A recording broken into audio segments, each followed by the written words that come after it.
Hi.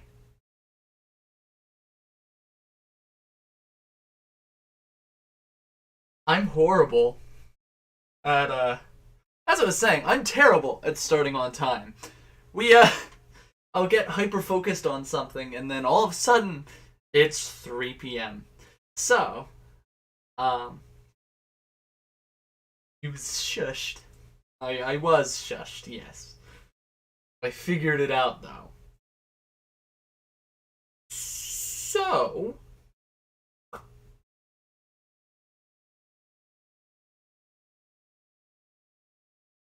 um when I first started working on Ofsugitxí, we ended up we ended up calling Proto-Ofsugitxí something very similar to what modern Ofsugitxí is.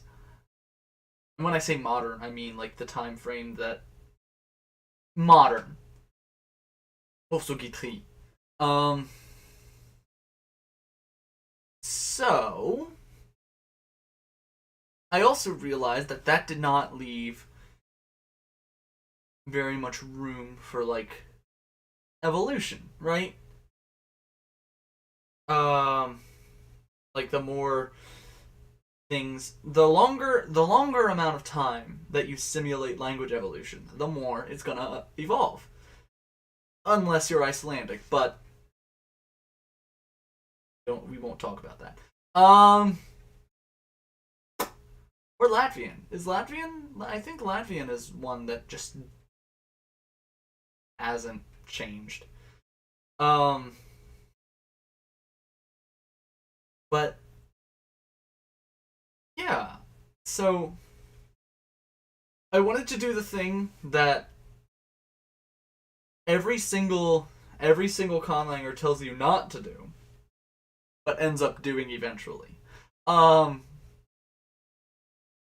I wanted to work at least this week. I wanted to start reverse engineering some morphology. Um, like determine some things that you know, um, determine some things that might be derivational sort of deals, and then turn those like in the proto language. Which, if you look at the title of this stream, you might be wondering how and are voiceless and voiced, like how those come together to create a voiceless voiced pair. And I want to touch on that today. Um, so we we're going to we're gonna work on that. We're gonna work on that today. Um, do some derivational stuff. Possibly do some. Possibly do some like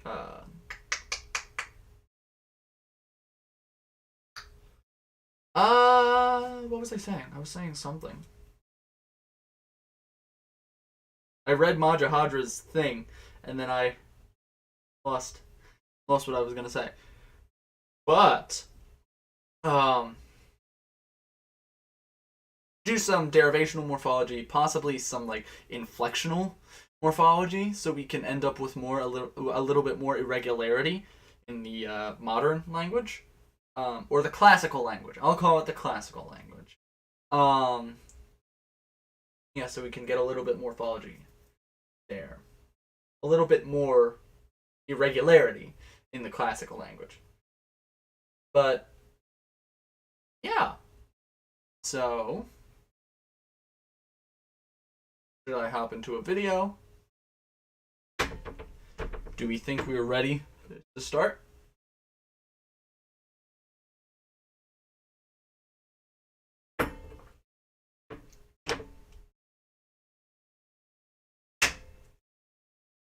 Yeah, Majahadra, that's horrible with reverse evolution. Because you think like, oh, this can happen and this can happen and this can happen, and then all of a sudden Your entire modern system doesn't work out. All right, I got the all good. Hop into it.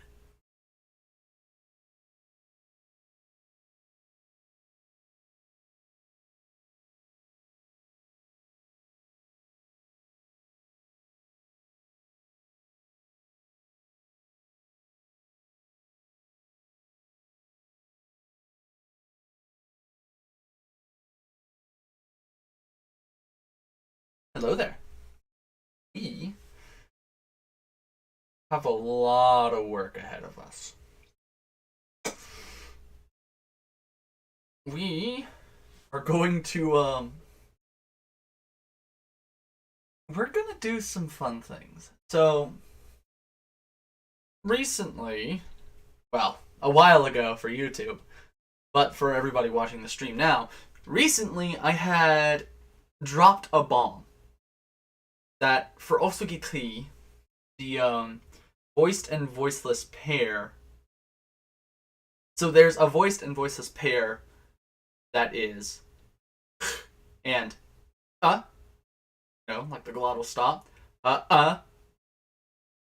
And there's one that is and don't know if you know your IPA all that much, or just know how to make noises. But all four of those sounds are voiceless. But the voiced consonants are and I only say they're voiced because they function like voiced consonants, right? So let me grab the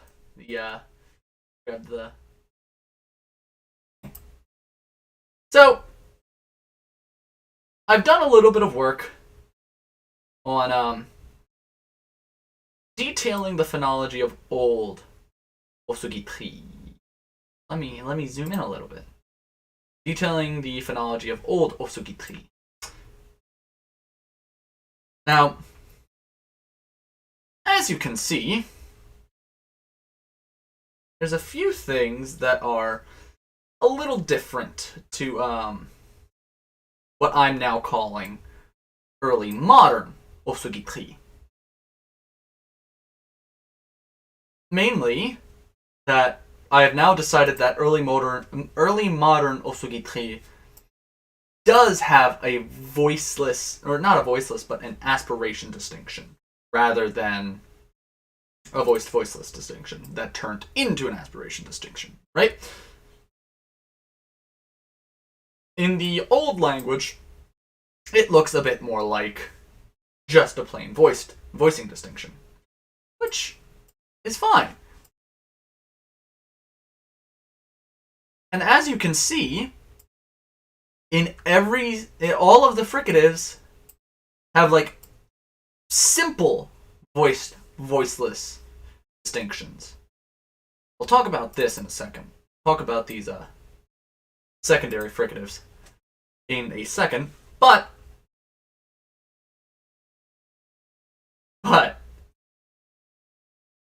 what happened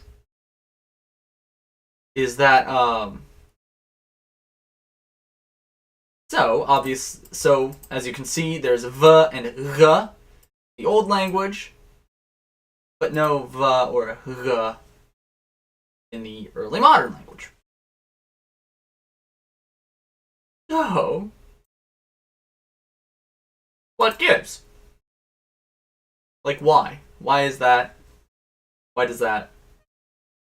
Why are there voiced non-sibilant fricatives in old Ofsugitxí, but not early modern or modern? Well,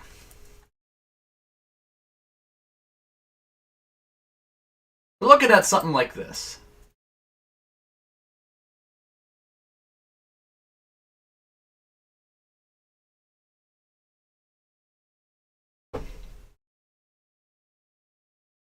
V debuccalizes. And debuccalizes to h. And g moves back to ah. So,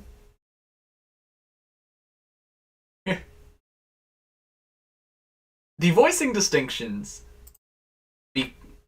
go from f, v, s, z, k, g, and h, a to f, h, s, z, k, h, ha, ah. Right? And ultimately, ha becomes h, and ah becomes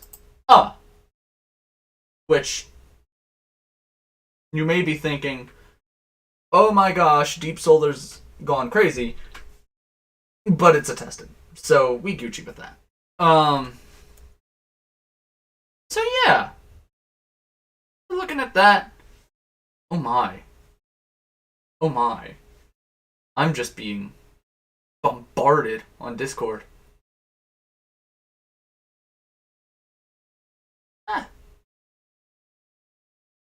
Oh my gosh! Thank you, Glyph. Appreciate it. Oh. Yield. Got it. Is a fun pairing. Yes, it really is. I love it.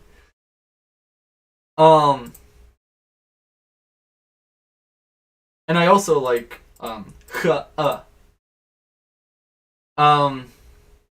but it's you. Correct. So you can see why this might be interpreted as a voicing distinction when we take a look at words like auli, and khanaz. Auli and khanaz. Where these both, hold up, let me do an etymology thing. Both of these come from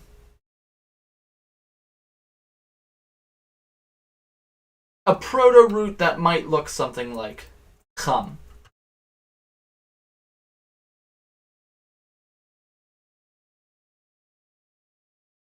Both of these words come from a proto-root kham, where kham becomes khanaz with one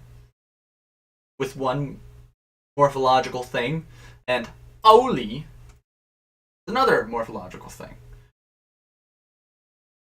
Now my thought, there's a reason I included the schwa here, because the schwa is like God mode for voicing distinctions. So we take this word kham, right?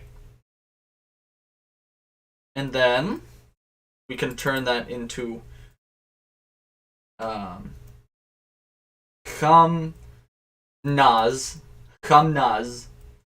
which might ultimately just become khamnaz, then to khamnaz. And then you can take kham. Ooh, not that one.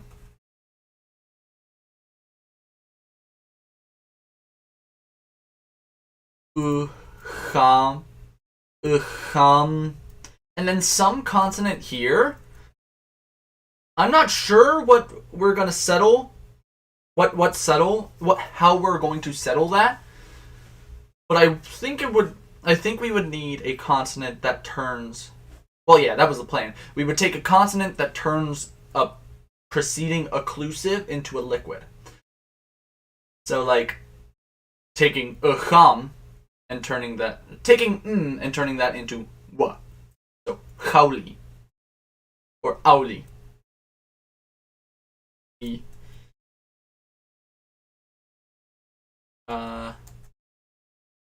And gauli.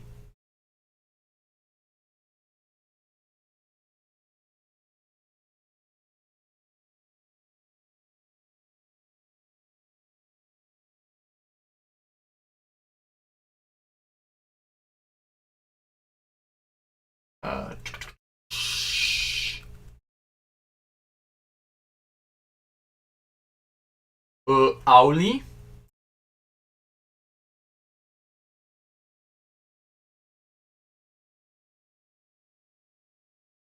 And then ultimately to just auli.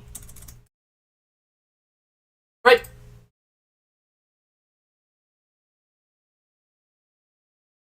So, one of the things I want to touch on, like, what can this consonant be that can just disappear? That can turn other consonants into liquids and then just disappear. Right? Like, that's...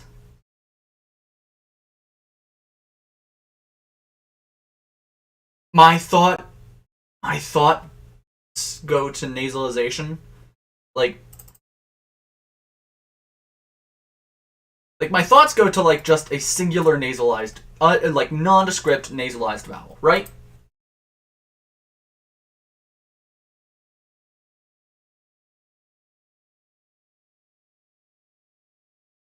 Then we might look at then we might find alternations like ak turn into like so ak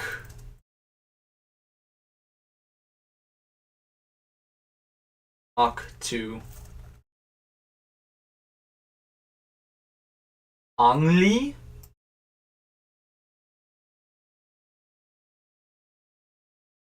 right?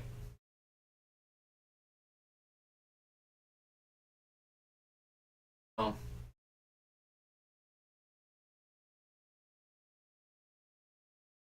Yeah, like uakli to angli. If we end up sitting on that nasalized vowel concept, nondescript nasalized vowel, right?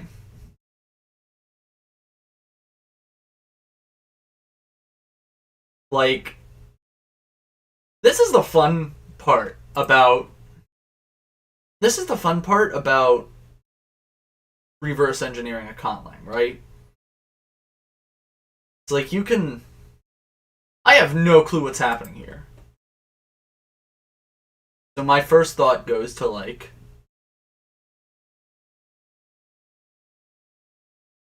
I don't even know what to call this. So like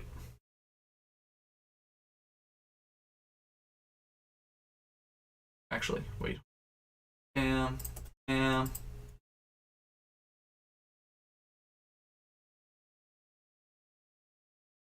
like just because I don't know what it would be otherwise, so we end up with like a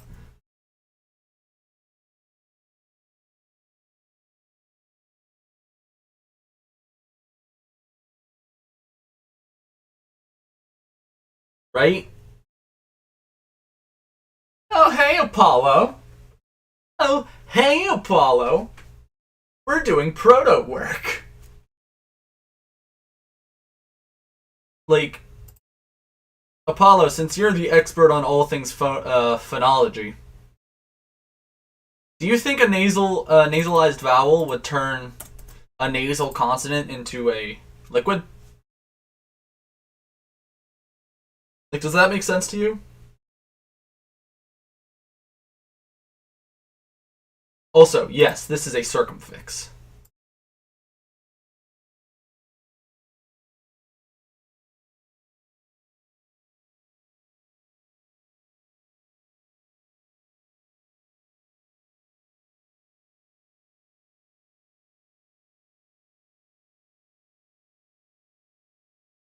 with the confidence of 1,000 suns.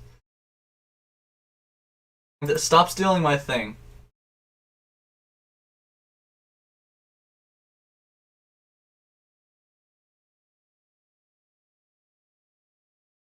Yeah, like.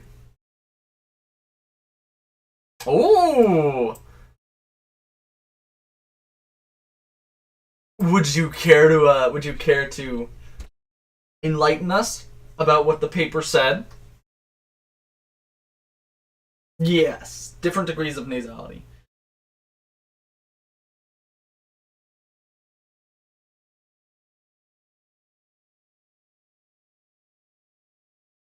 The vowel becomes nasalized by sucking all the nasal.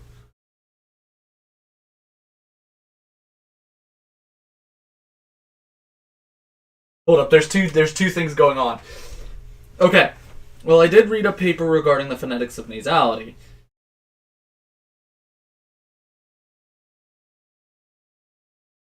And can say there are different degrees of nasality. The highest in the hierarchy is nasal vowels. Okay. So,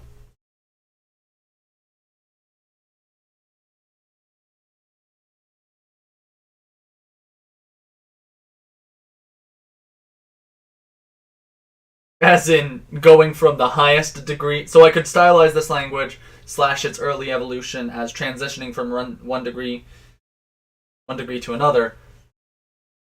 So you're saying from going to the highest degree to absolutely nothing? I feel like there are a few Germanic languages that did that. I don't know, maybe all of them.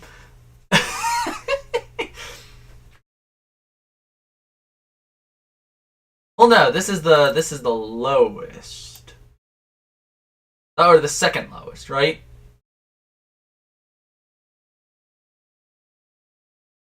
Huh. Well, I mean, let's look. Let's see. The null degree, yes.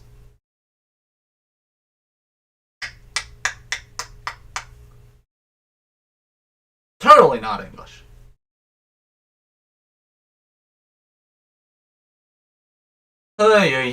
Truncated vowel thing. You know what?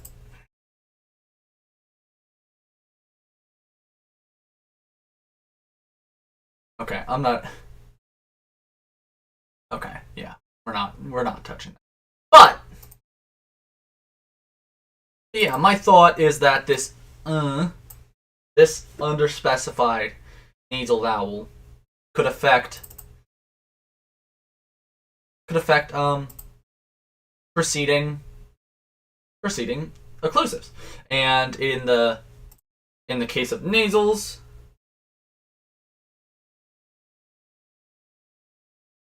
can't jump from nasalized vowels to nasalized consonants. You know what? Fair.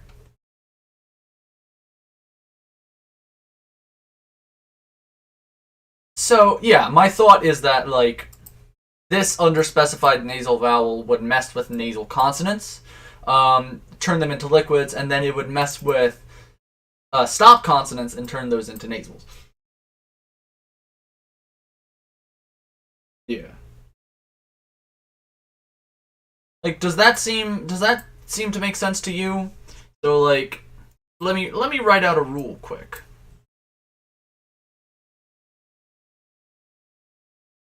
Nasal.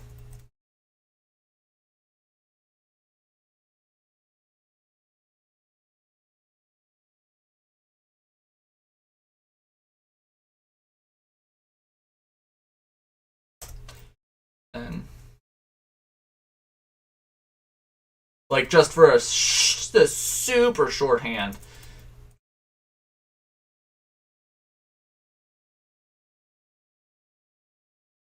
Like, does that seem like it would make sense?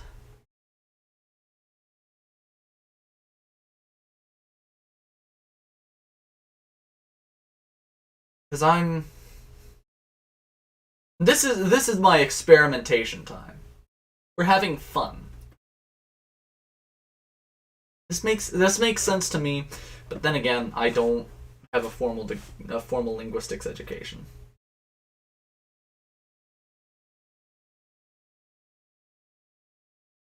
Do we like this? Because if so, we can mess around with it. We can mess around with it more. I want to mess around with more. Oh, so I love that, Apollo. Love that for you.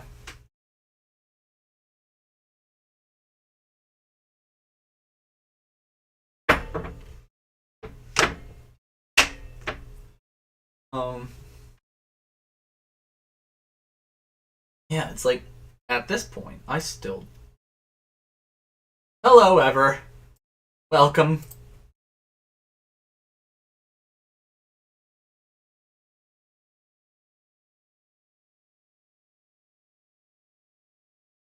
Stop. So what do you mean stop plus nasal?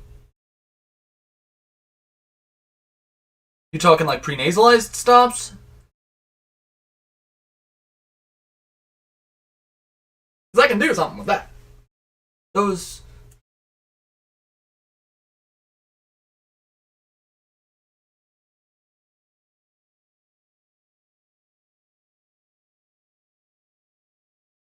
form of lenition.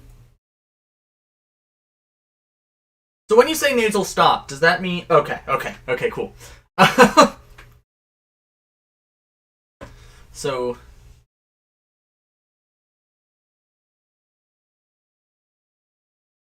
nasal consonant. Okay.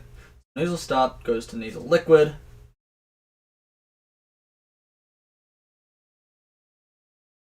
Okay. So we're looking at something like... N. N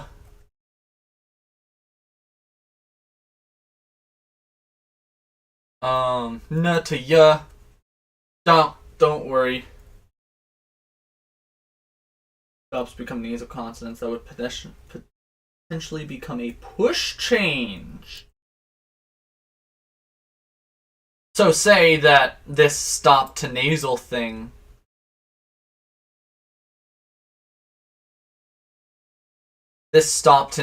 happens first.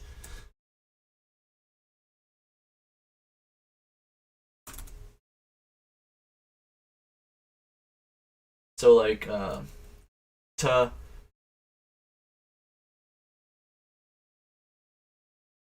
na, the na to ya. Don't worry. This isn't gonna be a la. I'm not gonna make this a la.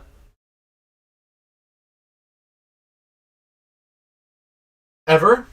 Give me 1 second. I'll explain what we're working on. I have no clue where Sawton is. They would likely keep nasalization as those liquids, which we can lose later, right? We can lose that later.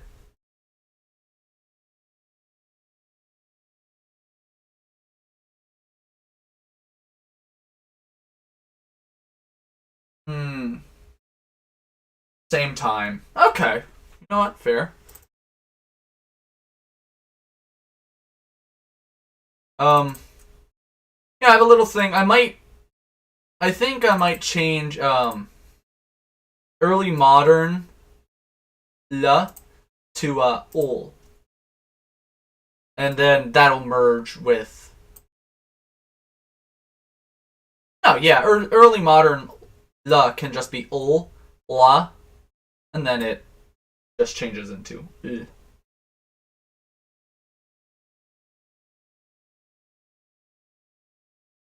So yeah, na would become ya, nga would become la.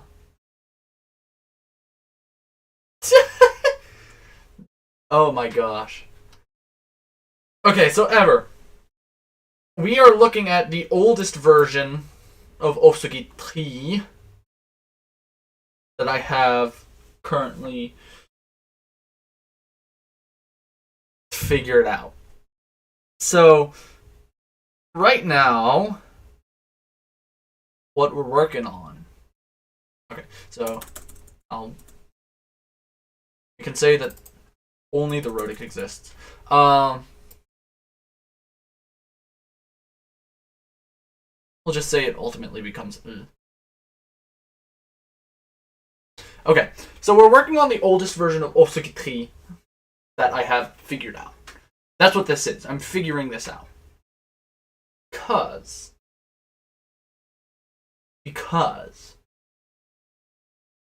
I wanted to make the modern version, the classical version of Ofsugitxí a little bit more naturalistic. Because right now it's just very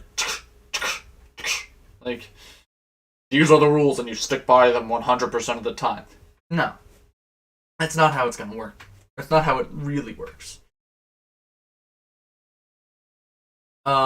So the goal is just to work on all of this.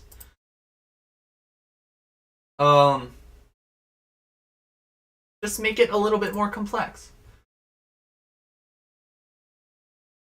So,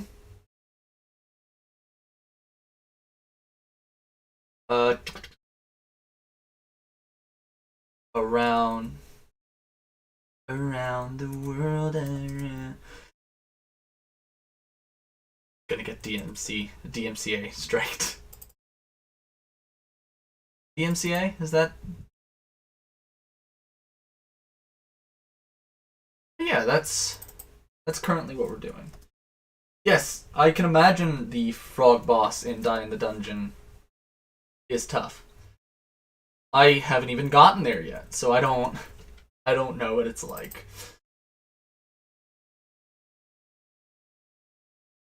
Whoa.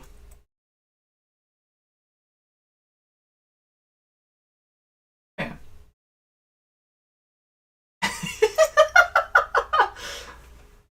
Oh, Apollo, you're great.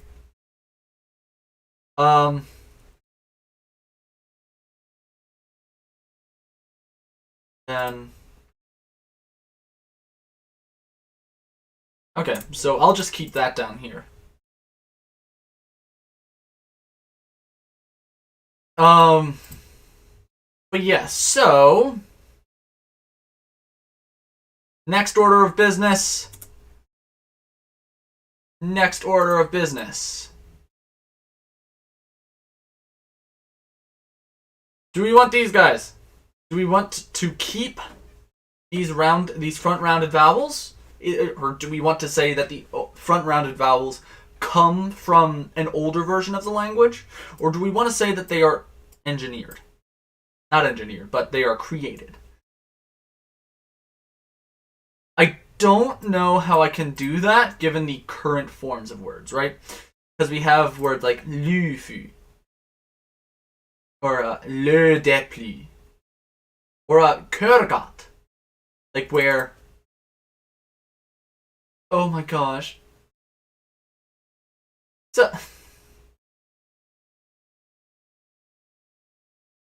all I can think about is just, yes, created. Or evolved, rather. The U and Ö come from something else, rather than just existing before. And all I can think about is just Old Japanese and its two different kinds of vowels. It's E1, it's I1 and it's I2. It's U1 and it's U2. It's just every single vowel has a second version, and we don't know what it is. No clue. So, ultimately, my first thought goes to, like,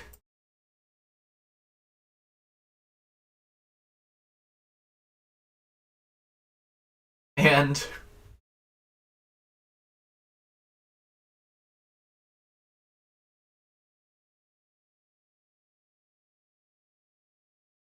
yeah, we could just do you and yo. We can just do you and yo.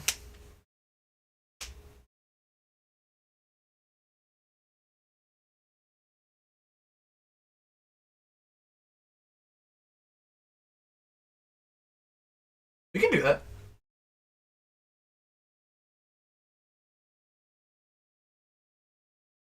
Alright, so now we have. Oop.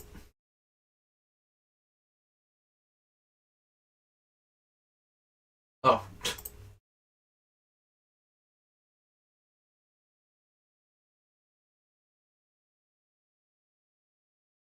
And so Length is retained from the old language, or from the old form of the language.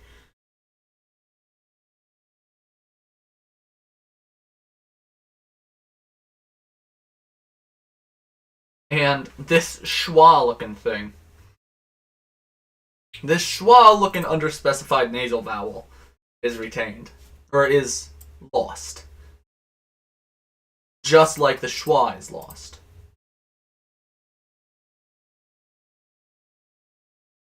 Now, there is one more thing I want to do before we end this video.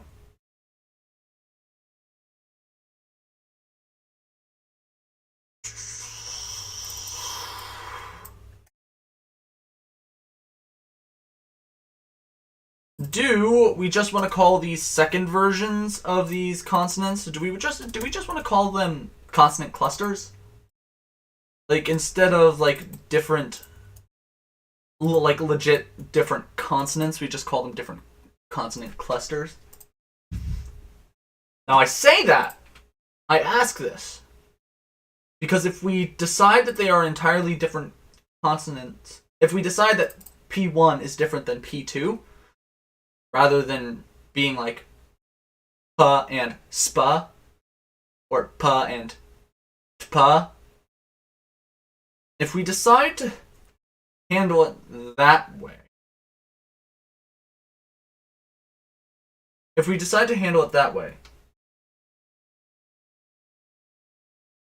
see, that's the thing, Apollo. I'm trying to think of what we could define the difference as, right?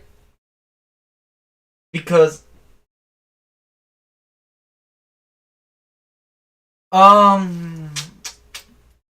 yeah, that's what I'm thinking of, right? So, I want to look at the dictionary and see what's super common.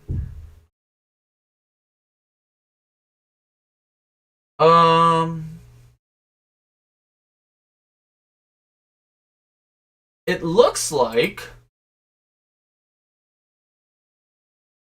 with the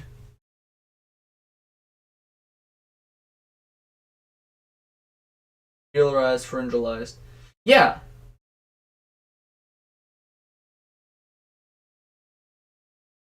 Could look at common features that spread from some secondary articulation like velar. Use common evolutionary trends between those so that they aren't defined but have a nature to them.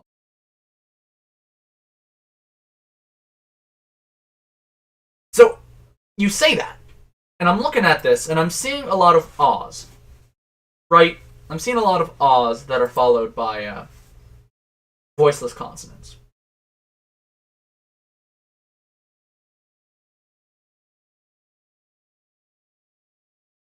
So, do we want to say like P2 has a... Do we want to say like the voiceless consonants, the secondary version of the voiceless consonants, are backed in some way? That pulls them back to ah? Or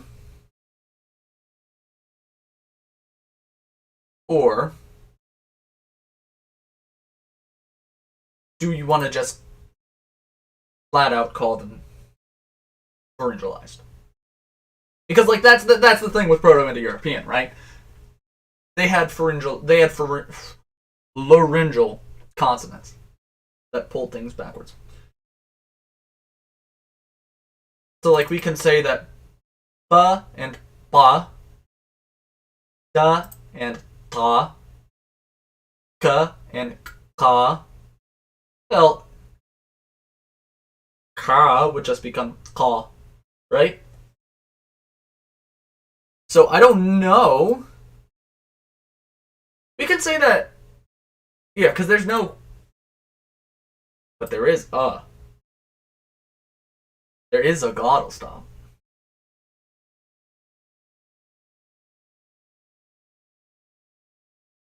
There is a glottal stop. It shortens vowels or deletes them. Okay. So I'm looking at it. I'm looking at this. And I'm seeing a lot of voiceless, or I'm seeing a lot of long vowels, right? So hear me out. Kurgot to become kurgot, and turn into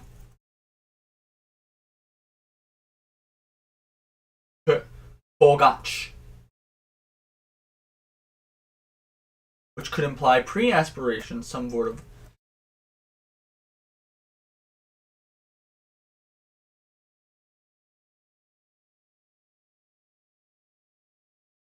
I like that, Apollo. Like a pre-pharyngalization, or a pre-aspiration, or a pre-something. Like hyok, yok. So it might be something to the effect of, like, its protoform might be something to the effect of.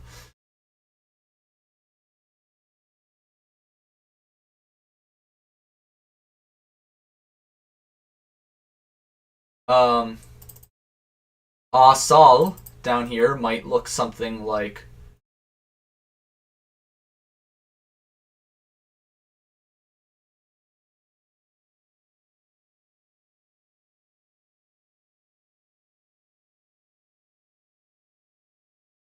Or, hear me out, these might not be Oz at all, right? It doesn't matter what vowel they are, because ultimately they became Ah.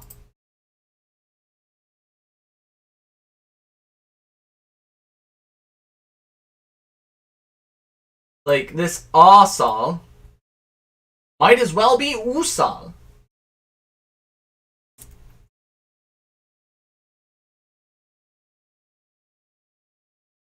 I think I'm going to define what they are. I think it's not that much of a workload to actually define what it is.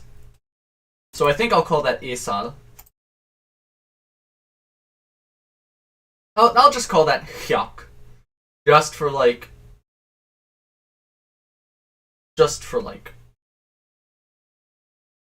I don't know. So looking at.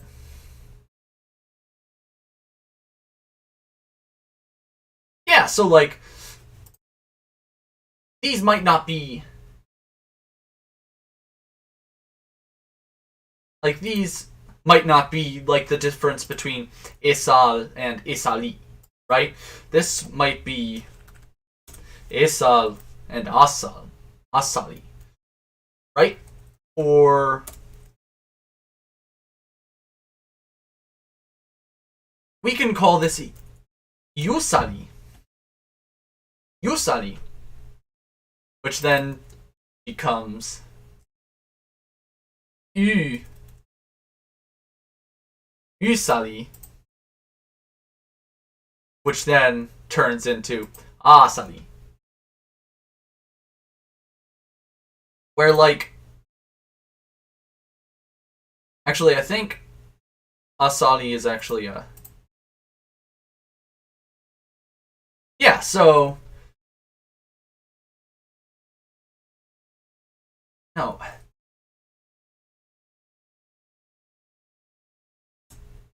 Usal?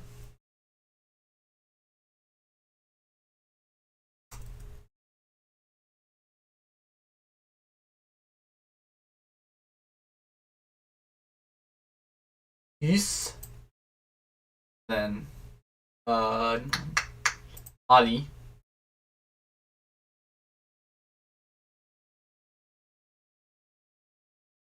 The long blade. Ali. Right? I like that. I like that a lot. So I think, before I say goodbye to YouTube,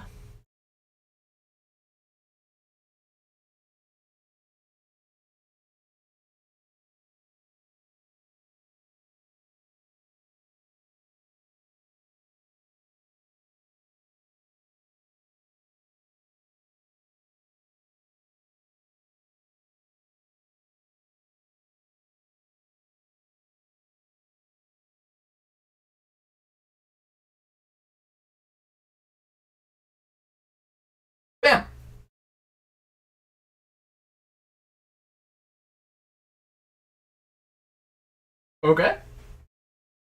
And later we might ascertain that these are consonant clusters. Like, that these second versions of consonants are consonant clusters. But for right now, like we might ascertain that these are consonant clusters, and we can say like maybe or never happen in consonant clusters.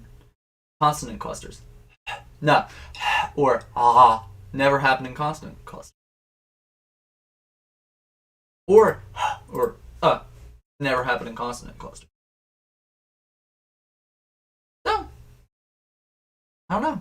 We'll have to work on it later. But for now, thank you, YouTube, for checking in. I hope you really liked the video. This was fun. This was a fun one. This was a fun one. We're gonna be doing some more stuff with the old language. But right now, we have a good bit done that can inform me as to how morphology might be handled in the proto-language, which we're going to be working on next week. So, thank you very much. I hope you enjoyed. Alright. See you. You do the thing.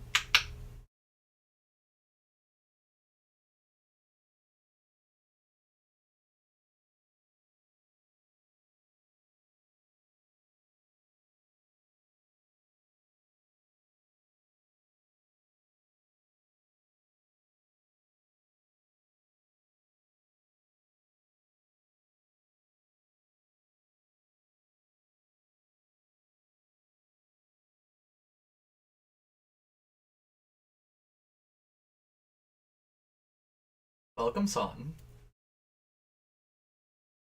You wanna know what you missed? You wanna know what you missed? Missed this.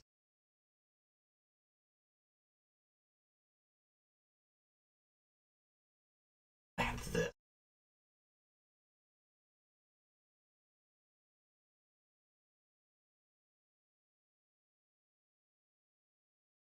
We did some fun things, son. And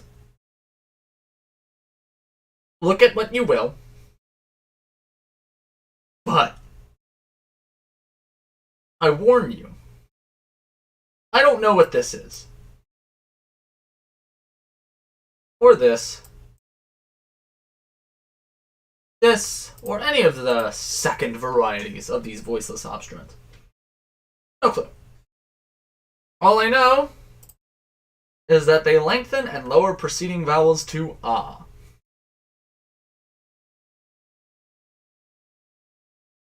This happens in the old language, which is different from the early modern language, which is the one we've been calling the proto-language,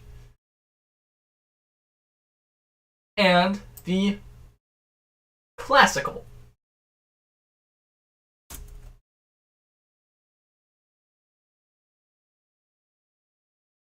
language.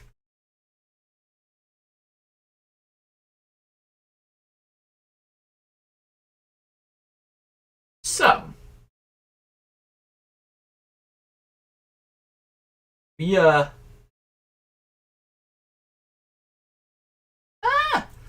my gosh. There we go. So,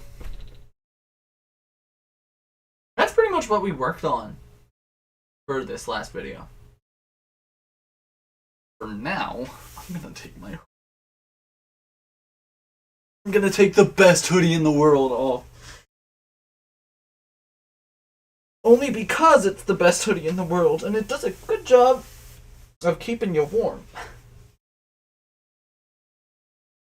How do I look? Photogenic?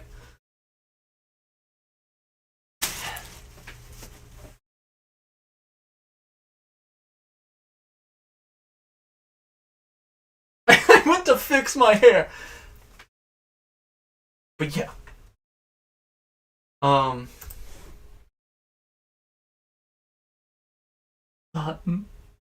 Is it because of me, or is it... Or are you...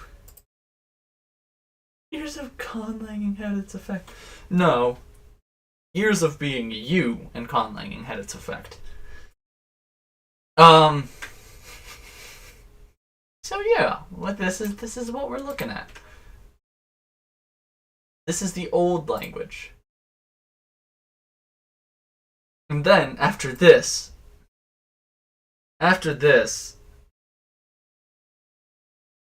we might I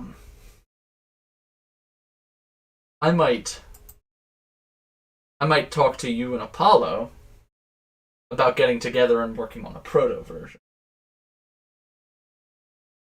Maybe.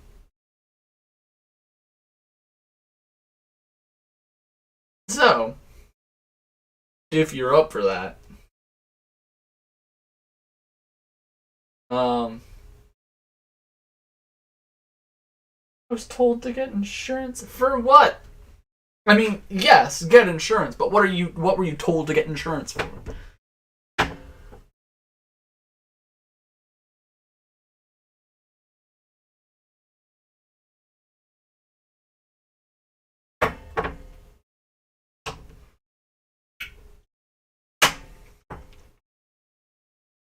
I love looking at this. As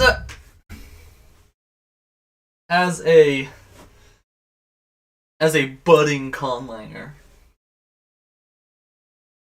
one of my big things as a conlanger, right, was that I always wanted to have a language that I could do this to. That I could give a second version of a segment to, right?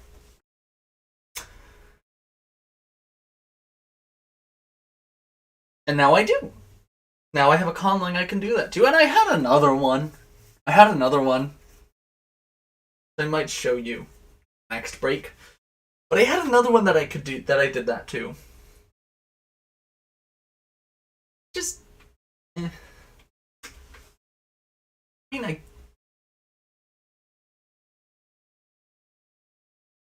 don't know. It just doesn't feel as good. But right now, I think it is time to start a new video. So, allow me pause.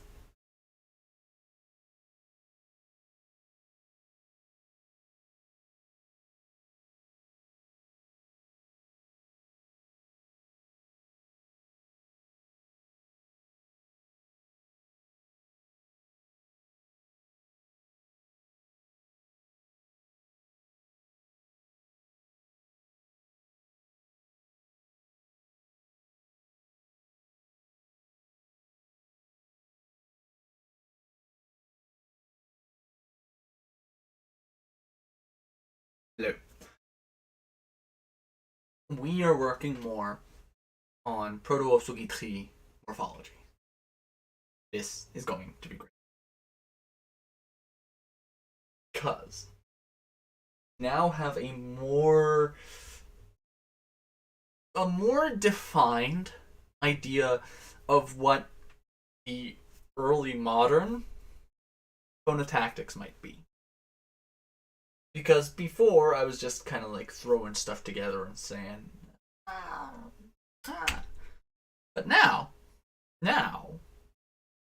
have better ideas.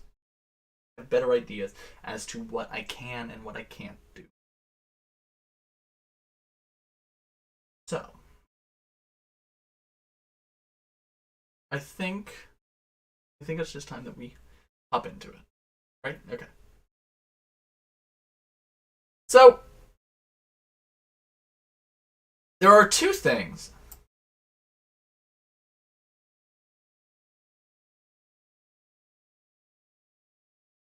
There are two pieces of morphology that I have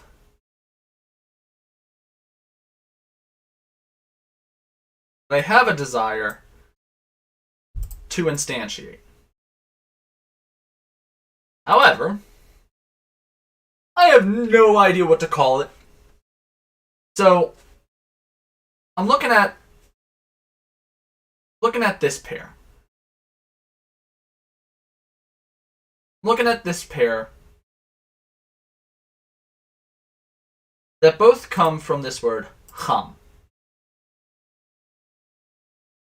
where Auli might look like it comes from a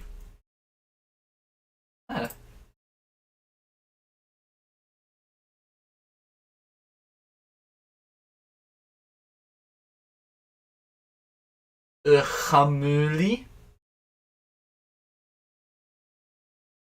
or Auli. And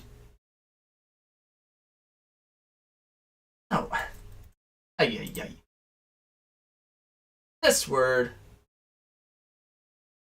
looks like it might come from just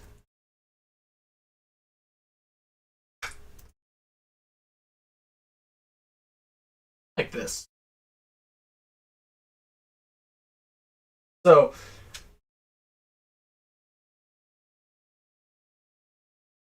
I don't know. This kind of looks like it could be a benefactive causative and a malefactive causative, and then this could be a feminine marker because this is a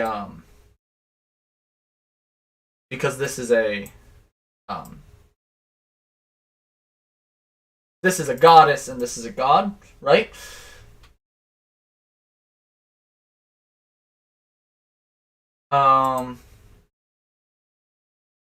But I don't know what to call it. I don't know what to call this.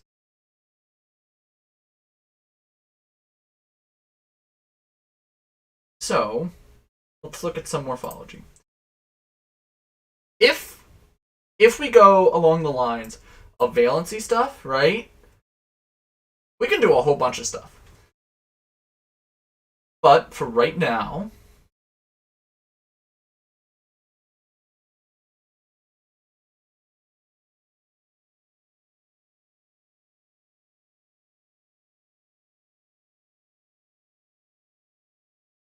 causative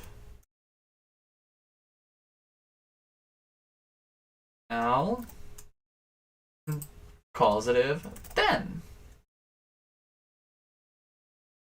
Then we can just say a passive, right? We can use this. Mainly, these are going to be these are going to end up being derivational, right? Or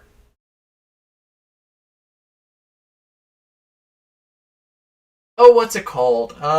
English has this thing called I think it's called a passive causative, like I was made to. So maybe this could be like some sort of retroflex causative.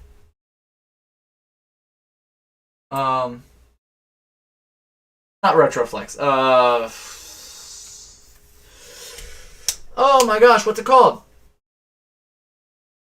Reflexive causative. There we go. Reflexive causative. Or because hum is a verb to trick. I ended up deciding that hum was this word hum is a verb meaning to trick. So we could say so that it could be nominalized, but ultimately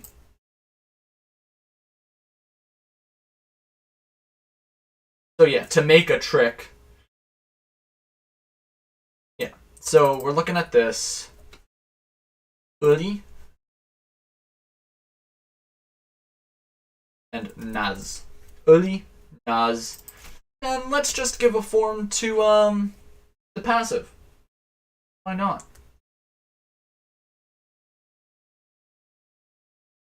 Auto-benefact, yes. To make oneself do, yeah. To make do for one's, to make do for one's benefit and to make do. Yes, I make myself do. Yeah. Sotin, auto-benefactives and auto-causatives are a thing. I believe those are more handled by like a middle voice sort of deal, if I'm correct. I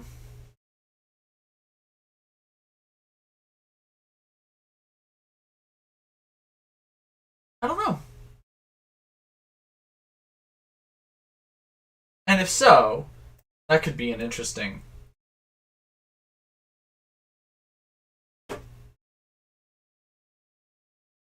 Because in this term, like is an old word that means trick, and then it's verbal noun form, like a trick, and then its verbal noun form is to trick, deceive, or lie to.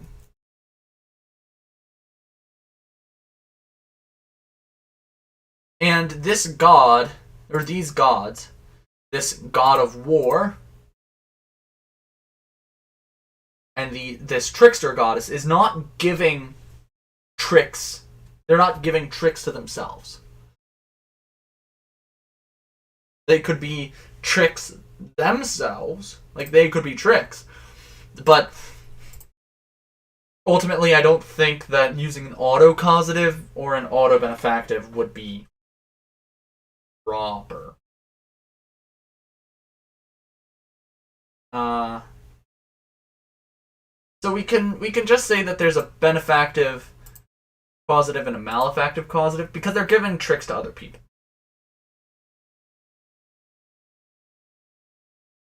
And this leaves a question.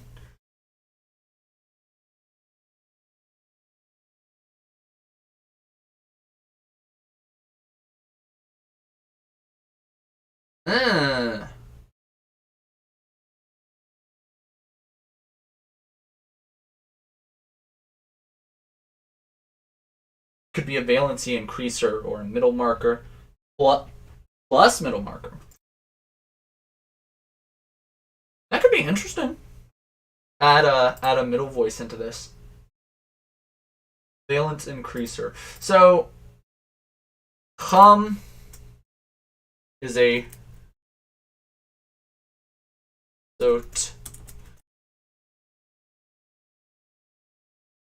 it's a transitive verb.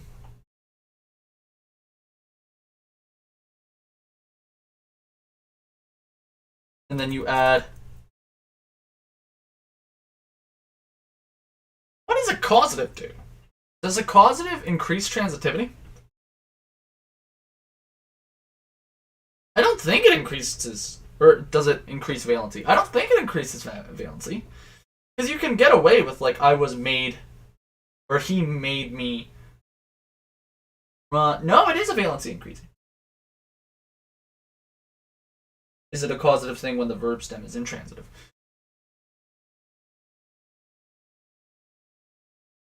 Yeah, because that would make it a causative.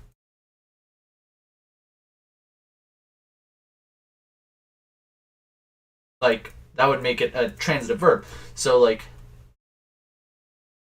to sleep is an intransitive. And if you add a causative to that, it makes it transitive.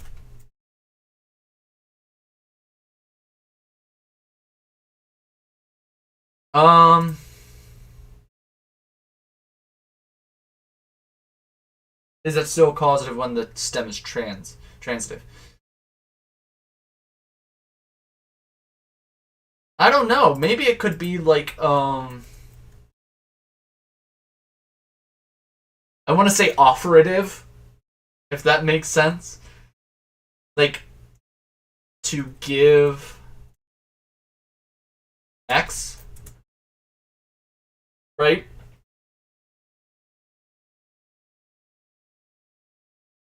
So early is like to give for someone's benefit, but not necessarily benefit. Um, like in the case of a trick, so like a trick might be to do it for someone's benefit. It might be like supplicative.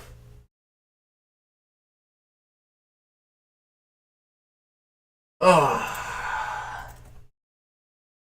what is this? Oh, applicative. And applicative. Ooh.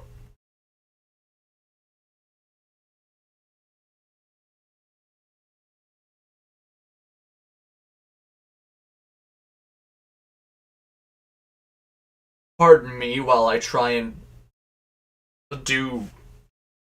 and do trigonometry in my head. Applicative is a valency increaser, correct? So like takes a transitive verb and makes it ditransitive.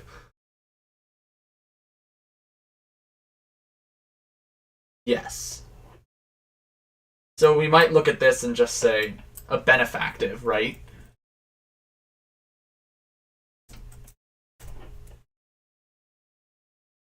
And call this a malefactive.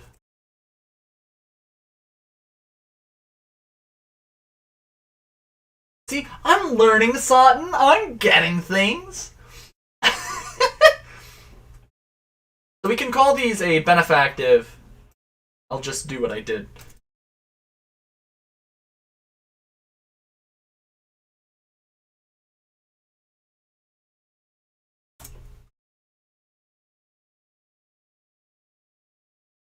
Call these causatives.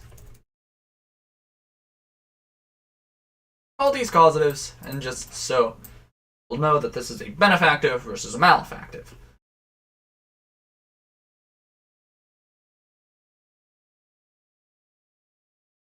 So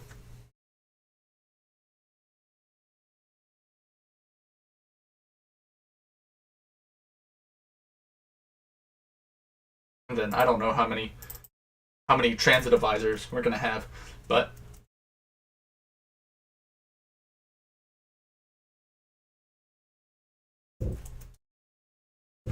so uli, and nas become a benefactive and a malefactive when used with transitive verbs.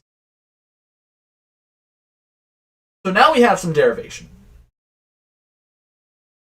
We have some derivation. What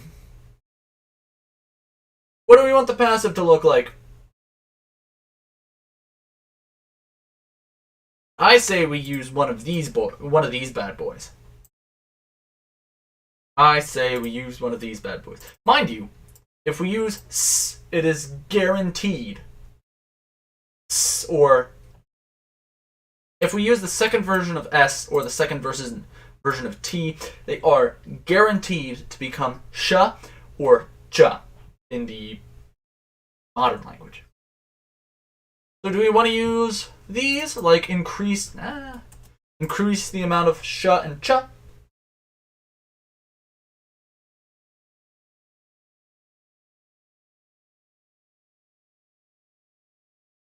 Hmm.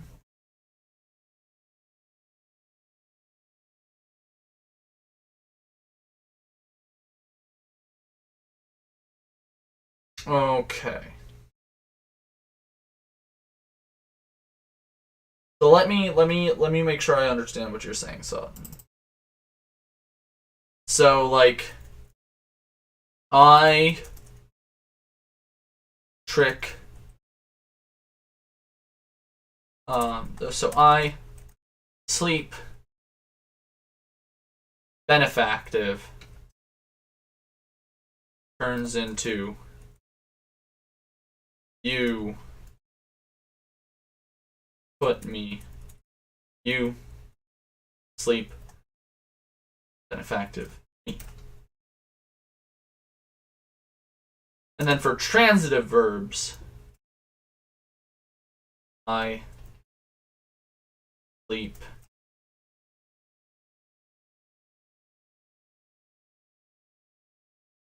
Ben in the bed becomes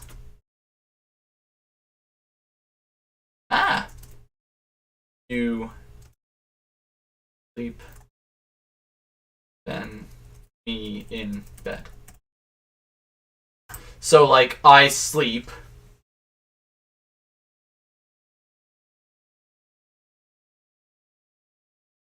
Yeah, okay. So we're on the same page here, son. Cool.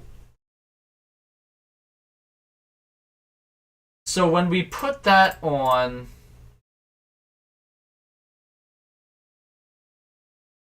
I trick you.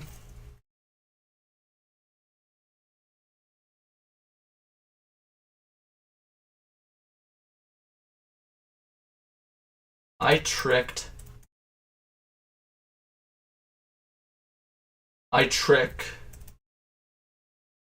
benefactive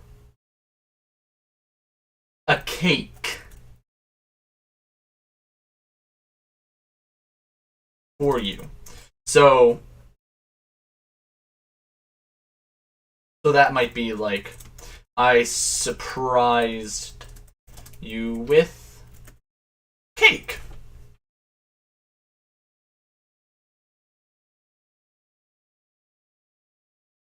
And I think like that makes sense to me.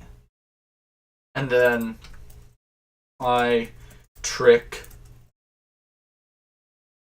Mal you. I trick Mal cake for you. I surprised you with a I surprised you with a chocolate cake or allergic to chocolate. Right?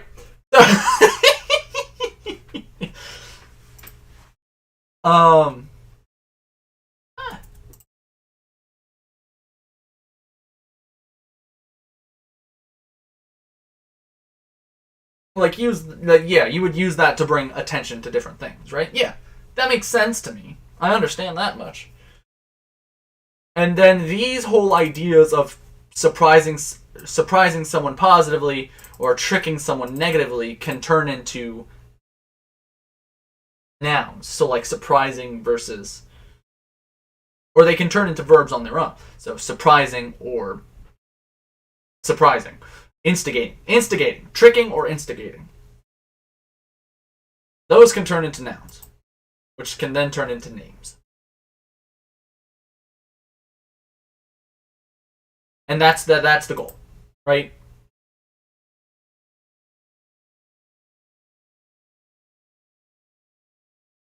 Okay. So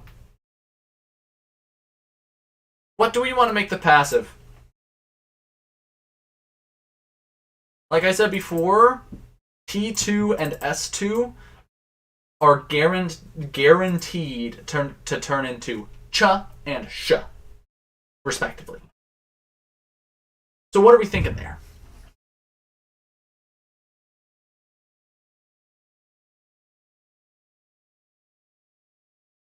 But what are we thinking there? But I do want to at least have one piece of morphology that uses these secondary consonants. Any suggestions?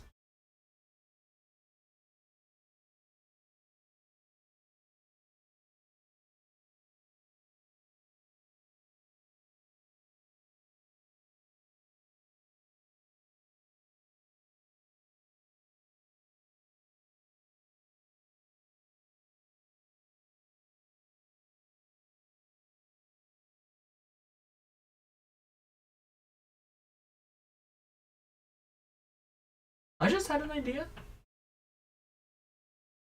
I'm gonna wait a hot second for people to get their requests out if they so desire. But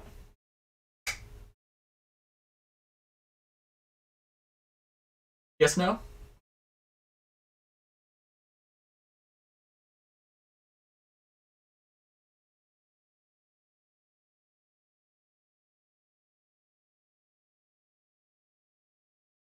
Now let's do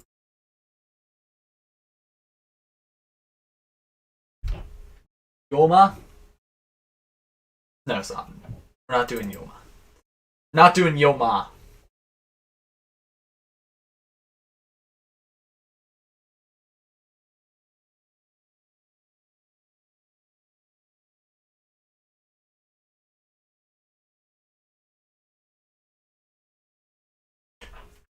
Should. Or should. Sur.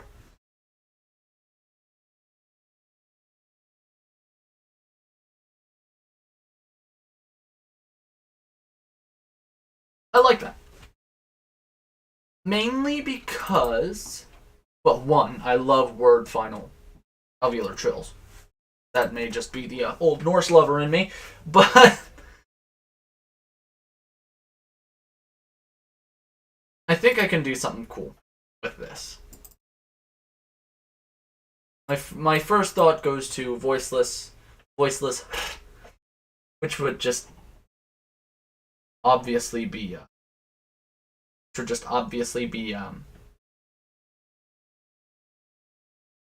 Old Norse steel. Sud or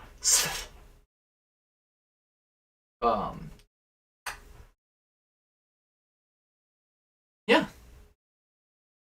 Do we like this?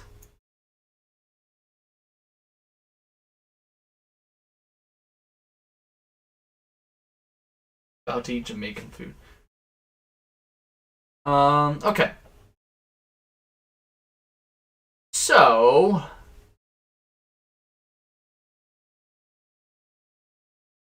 let's look at this.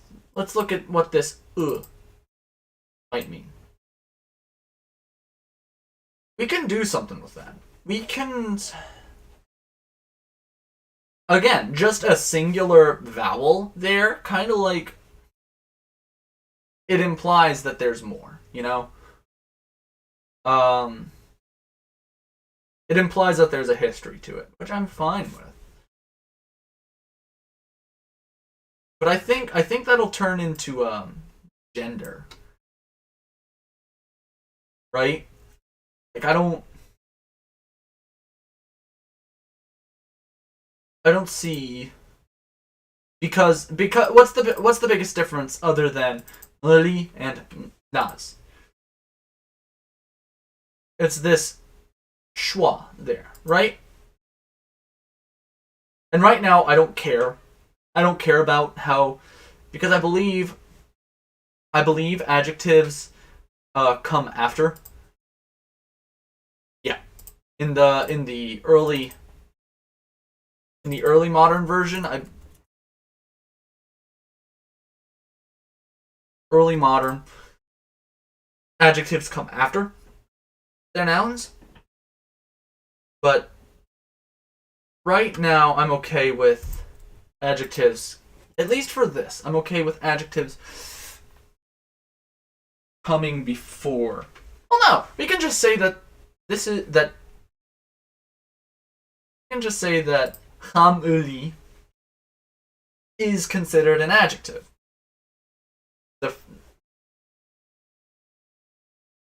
I know that makes no sense. I know that makes absolutely no sense. But so we can do like a.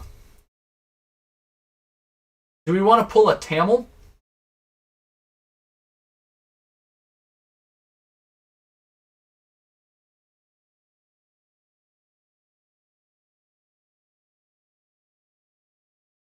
Oh my gosh.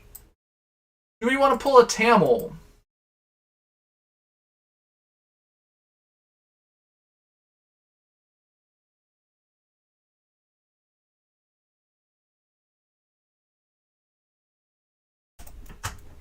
Rational and irrational. Hello, Ever. Okay. Yes, son.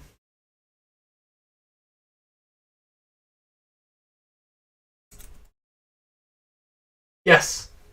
Everyone's here.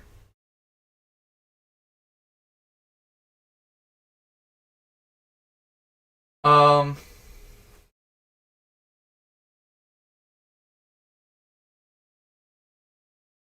I never said I have not wanted to kick you out once in this stream ever. Um. And whoever said I wanted to kick you out, but um.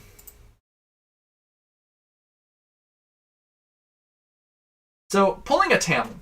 Tamil has this sort of deal where it groups its nouns into one of two main classes, right?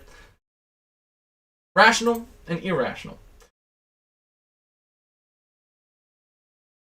Rational and irrational, where rational, it's basically an animacy distinction. Animate versus inanimate, right? So, this is, and in the animate class, or gender, it also has a distinction on masculine or feminine, right? So hear me out. Hear me out.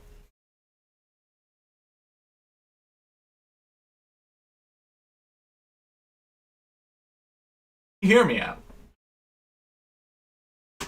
The only the only gender that gets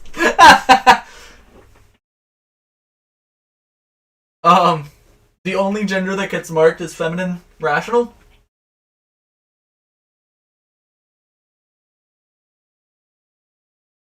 where ultimately it ends up becoming a masculine feminine system, where just or a common and neuter system. No, that's masculine and feminine. I don't think that that's very realistic. I don't think that that's very nice. But I don't know. I don't know. Long story short, it's something I would need to get rid of very quickly. It would have to be something I'm getting rid of extremely quickly. So this gender system is on its way out. And I know that doesn't happen very often. That's not very common. But we can say that this gender system is on its way out. Um,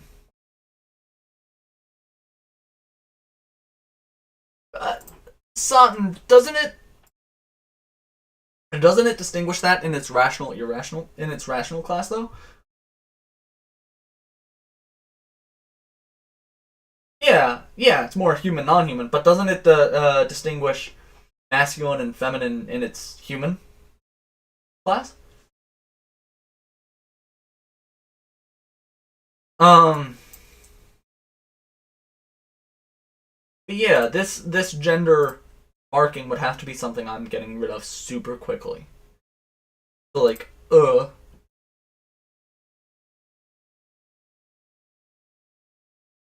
where it ends up becoming more derivational than anything. So do we want to call it?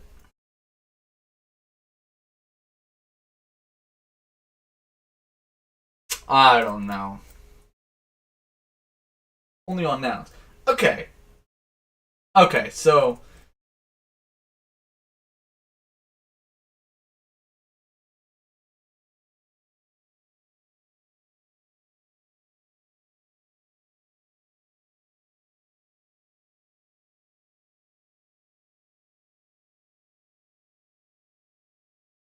do we want to just call it noun class so I can get rid of it?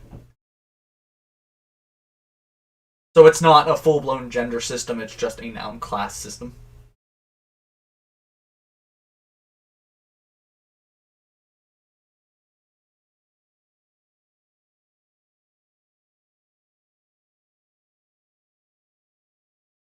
Or we can do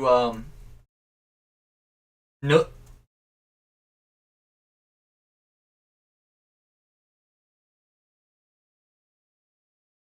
Or no. No.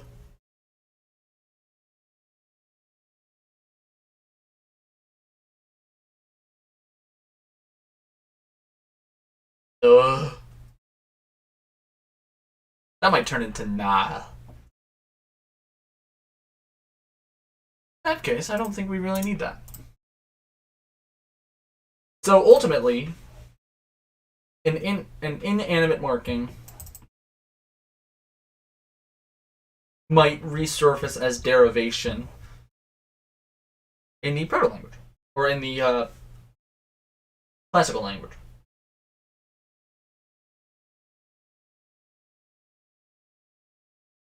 And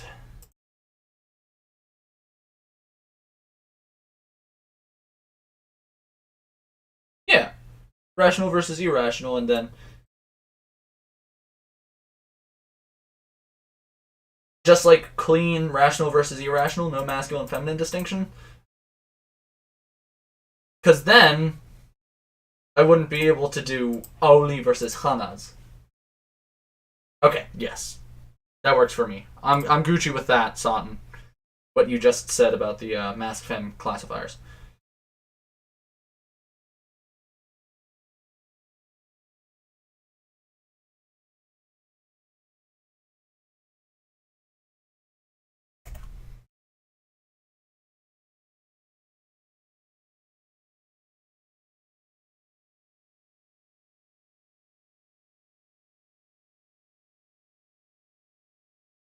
Well, whatever.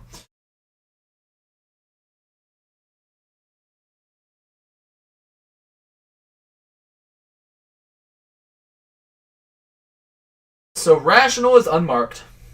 Irrational is marked with ah. So if for some reason an inanimate thing tricks me,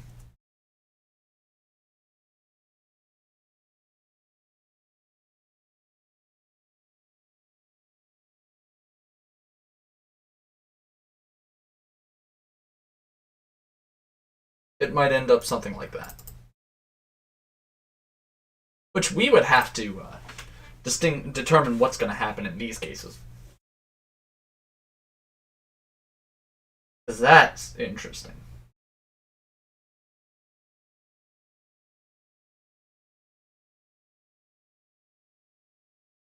Hear me out.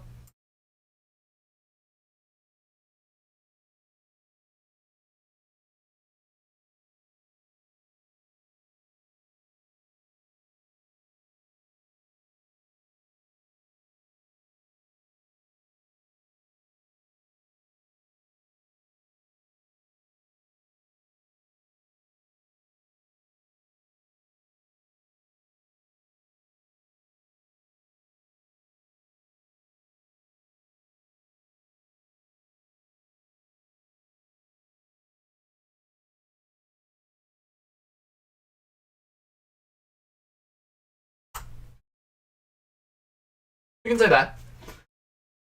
So aham would end up being just aham.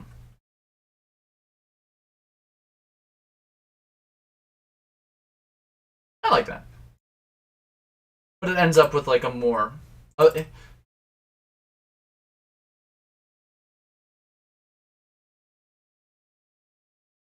okay, but I think I'm gonna cut it for YouTube here.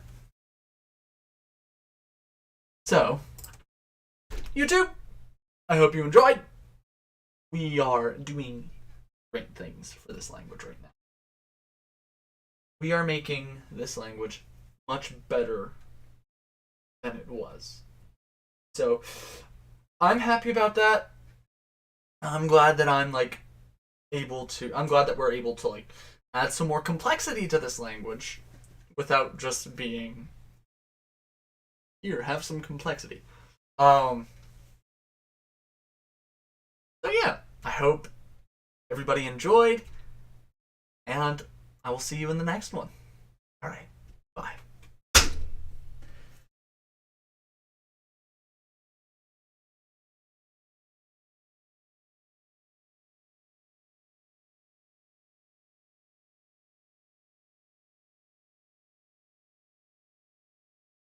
Ever, what the heck? Why are you like this?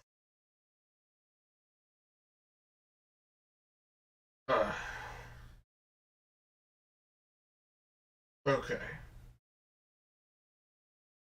Ever.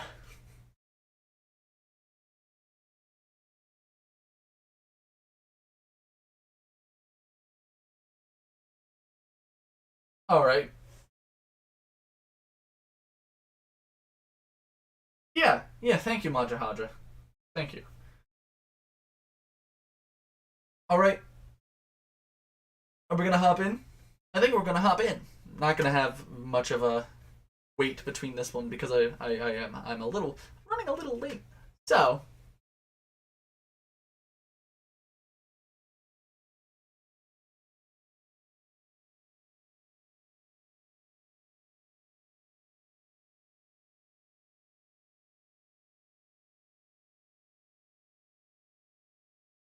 YouTube, YouTube, welcome. Have some fun. We are doing fun things, very fun things. Things that might look a little bit like consonant mutation. Yay, we're dragging Celtic into this. Even though we already were, but I digress.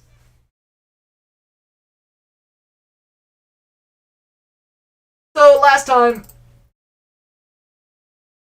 time we did something like this. We ended up determining that an irrational noun or verb has an prefix. And that later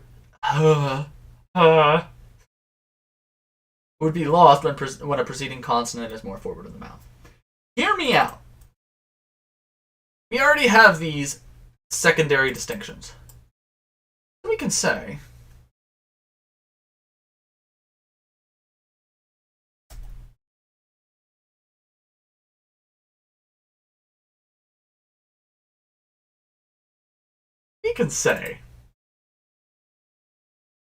just for fun.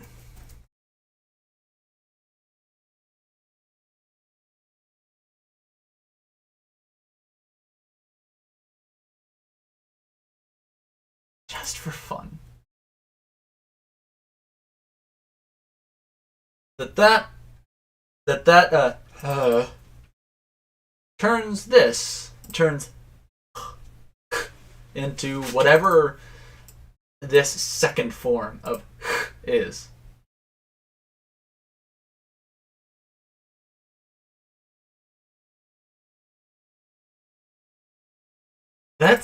I like that. I like that a lot. So in with voiced obstruents,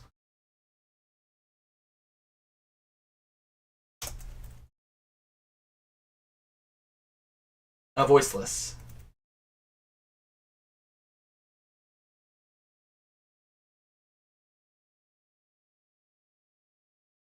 Voiceless C.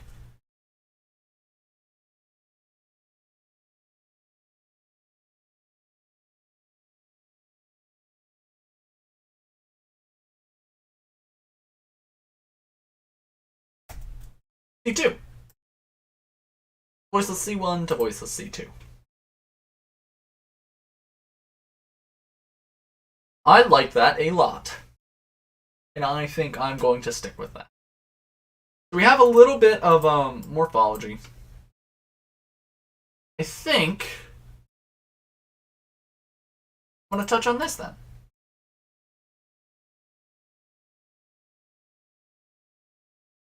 Which, I mean, that's not very hard. So,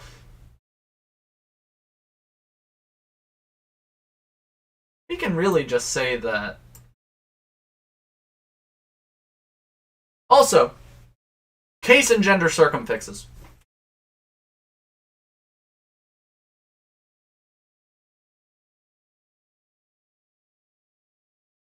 So noun case, we have 4 cases.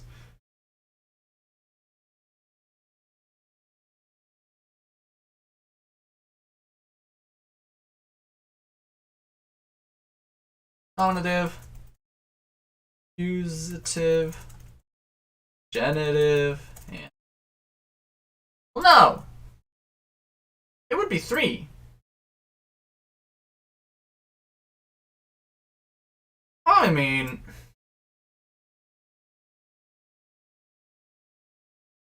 I don't think it's...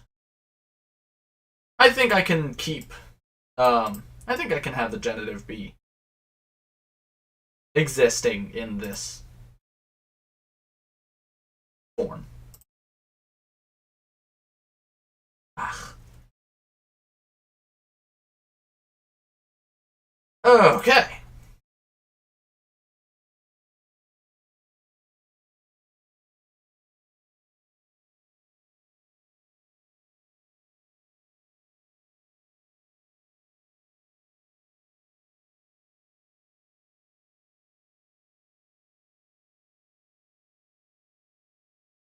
Bam. And then I think I'm just gonna stick with yo. Then e.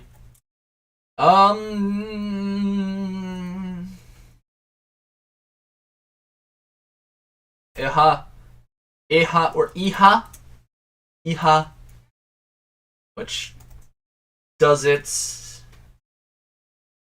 like, it does its whole common morphology breaking down into e. Ia. Ia. So it starts out as iha, turns into ia, and then into ya. So iha, yo, into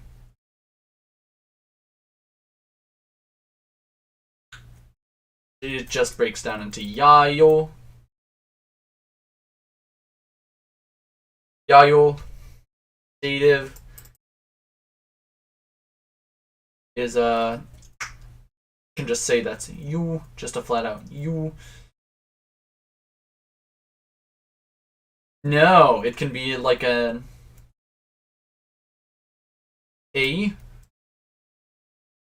or ye. I think I'll say a. Ayo.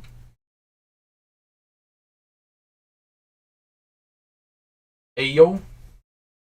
So a will become e, and then a will become e, and then yo will become e, which then will become... oh no! Au. There we go. No, OU. Let's just slam a schwa in there. OU-yo. And then genitive.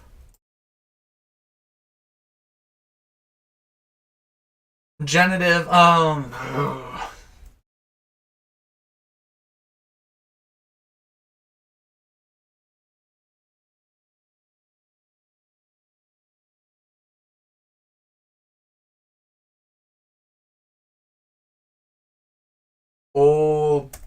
oh, open. Open.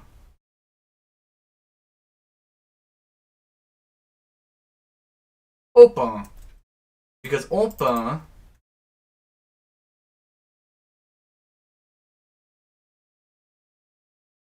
can turn into om. Right? Then open yo.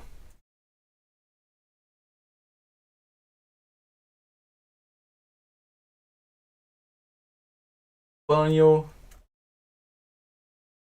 can turn into banho. I'm cool with that. So now we have cases.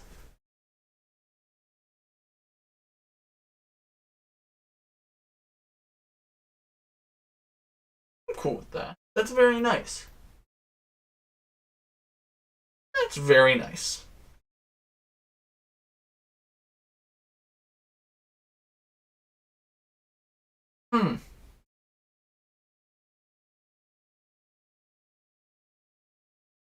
Thinking about it, it makes sense that the verbal prepositions would be treated differently, or the verbal adpositions would be treated differently than the nominal adpositions. Nah, I think that's a little too much right now. But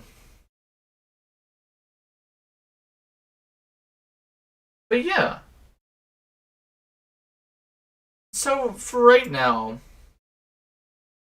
these are very fusional. The singular and plural are very fusional for the three role marking cases, right? The three core cases.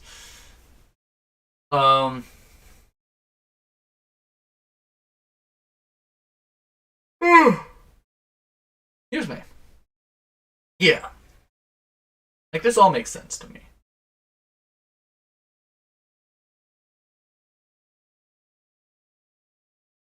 So, do we want to work on derivational morphology? I mean, we already have the passive and the causative. No, you know what we should work on? We should work on these things, right? So, we should work on irregular forms, right? So, innovated.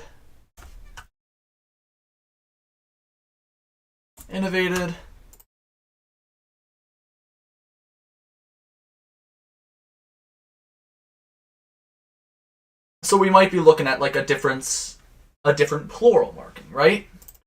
Where these cases then added on, these cases then slammed on to the old plural marking.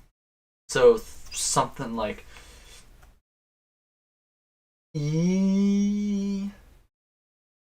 typology. If you can't tell, I want to get a lot of use out of these secondary consonants. Like, these are cool to me. If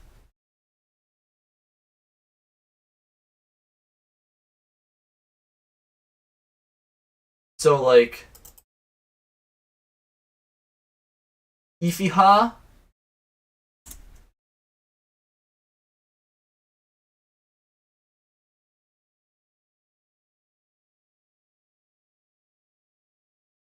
I don't know what that would become, but it might just straight up attach.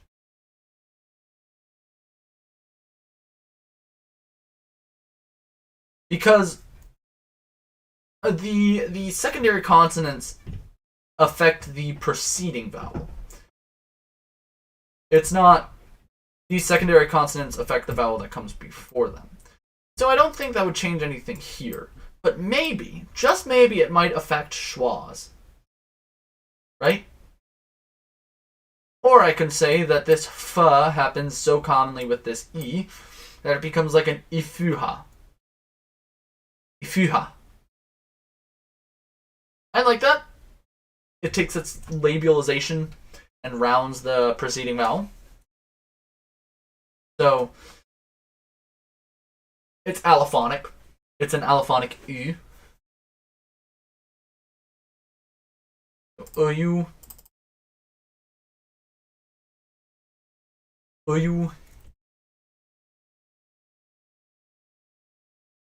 So ifoyu.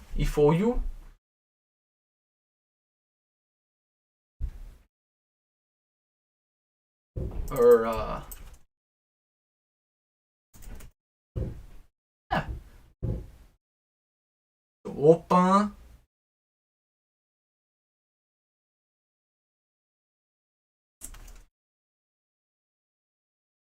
If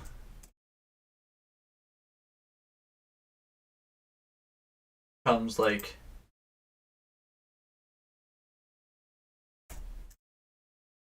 home. I'm cool with that.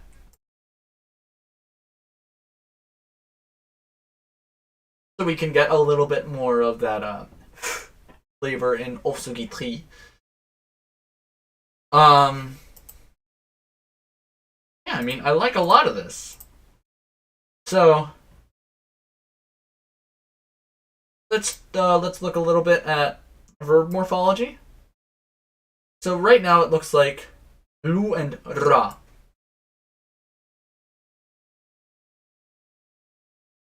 Lu and ra are the innovative, and then ka is the new one. So we can say the innovated forms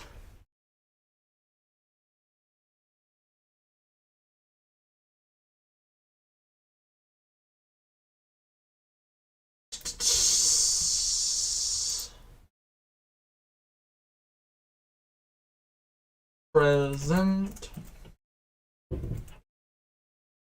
EFV, past EFV.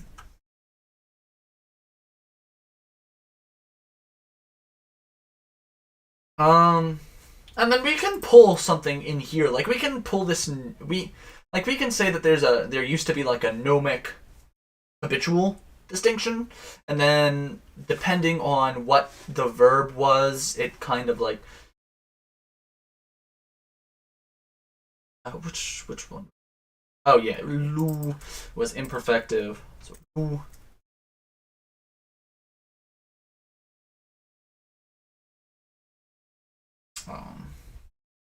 And then ra.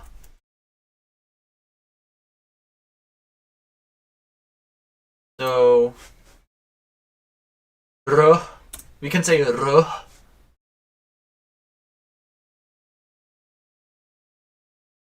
R. Turn that into ra. Ra.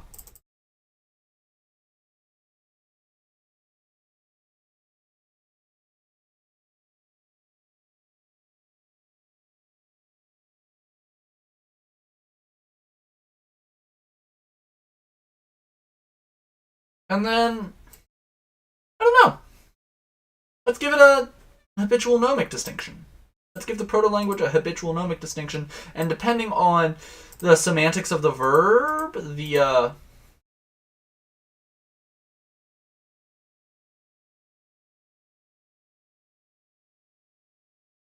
perfective 1, imperfective 2, perfective.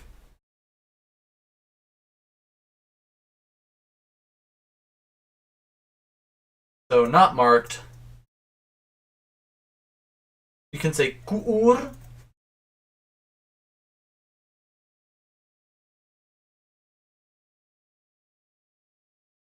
Kuur.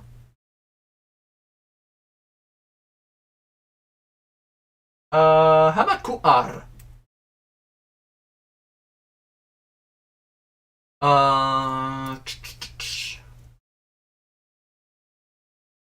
e.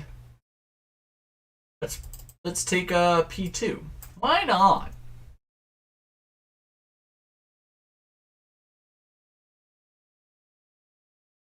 Ipa. And then perfective.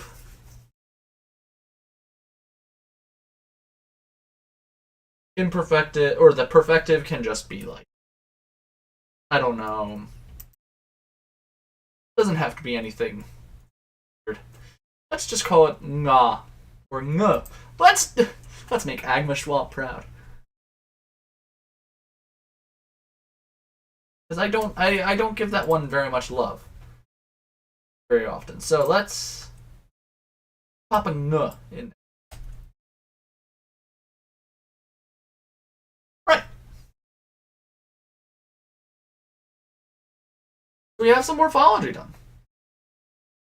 We figured out some things, how the early modern language is going to work, and what this stuff comes from. So I'm gonna cut it here for you two. I hope you enjoyed. If you did, do all of the YouTube things, like, comment, share, subscribe, all of the things. And if you want to catch more, come back. And come hit up the streams if you want to, because we have fun here. We have fun here. Have fun here. Alright, so have a good one, guys. Bye.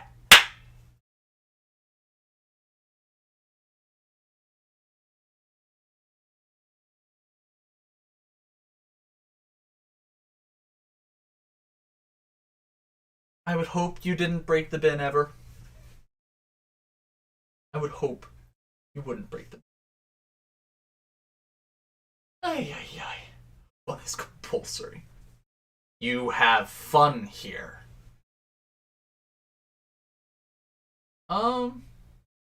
Yeah, I'm glad we did a little bit of work on that. We don't need to do all of the work on old Ofsugitxí. Eventually I'd like to get some sort of proto-language done. And I was thinking I'd talk to like Satan or Apollo to help me out with that. Just like the core people who are here. So like Majahadra, if you would be interested in doing something, if you would be interested in helping out, I'd be cool with that. It's just, you and Satan have been here since the beginning. You know. Well, I won't assume that you know anything about Ofsugitxí, but I will say that you have been here for the process, which there's a lot more than a lot of other conlangs can say, or conlangers can say. Because I'm such a big name in the conlanging community. But with having y'all along and messing around with the proto language, because cool.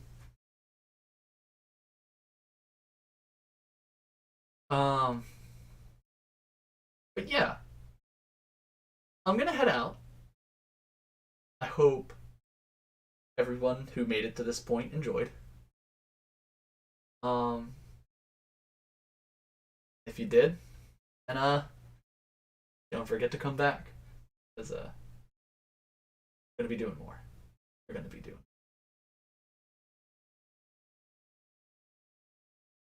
I wish I could set it so that if I clap, it ends.